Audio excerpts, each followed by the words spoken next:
En Bourgogne, le climat ne définit pas seulement les conditions atmosphériques, mais du côté du vignoble, le climat est aussi un terme qui définit l'action conjuguée du viticulteur et de la nature. Une synergie qui serait unique au monde et qui justifie pour une association locale une demande de classement au patrimoine mondial de l'UNESCO. Nadine Lee, Jean-Louis Saintin. En Côte d'Or, sur le mince ruban de vigne qui court de Dijon à Centenay, on ne parle pas de terroir, on parle de climat. Un mot spécifique pour une combinaison unique entre le sol, l'exposition et le travail des vignerons. Ce climat, on a tenté de le reproduire dans le monde entier.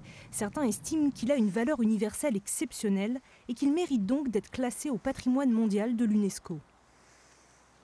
En Bourgogne, nous représentons l'archétype, en fait, le modèle de cette viticulture de terroir. Le but, en fait, de tout ça, c'est de faire que le monde, bien sûr, le reconnaisse et aussi et surtout que les vignerons qui ont la charge de ces vignes soient bien persuadés et reconnaissent en fait eux-mêmes combien est précieux cet héritage, ce patrimoine. Depuis le Moyen-Âge, le travail de la vigne a engendré en Bourgogne une économie, une culture, un patrimoine bâti. C'est l'ensemble de cet héritage que l'on souhaite classer.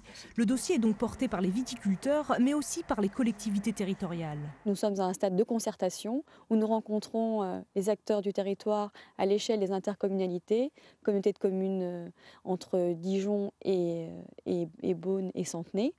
Et donc en fait, on est à un stade qui est assez satisfaisant et significatif, puisque nous sommes inscrits sur une liste dite indicative des biens qui sont présélectionnés par la France pour être inscrits au patrimoine mondial. L'enjeu du classement, c'est bien sûr la reconnaissance et la préservation du patrimoine, c'est aussi de renforcer l'attractivité du territoire. D'une façon générale, l'impact, c'est une montée en puissance du flux touristique de l'ordre de 20 à 30%. C'est ce qui est arrivé à Bordeaux, c'est ce qu'on retrouve à Besançon, qui vient d'être classé au patrimoine mondial avec les sites Vauban.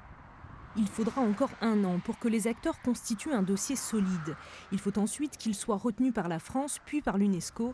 Dans le meilleur des cas, les climats du vignoble de Bourgogne pourraient être classés d'ici 2012.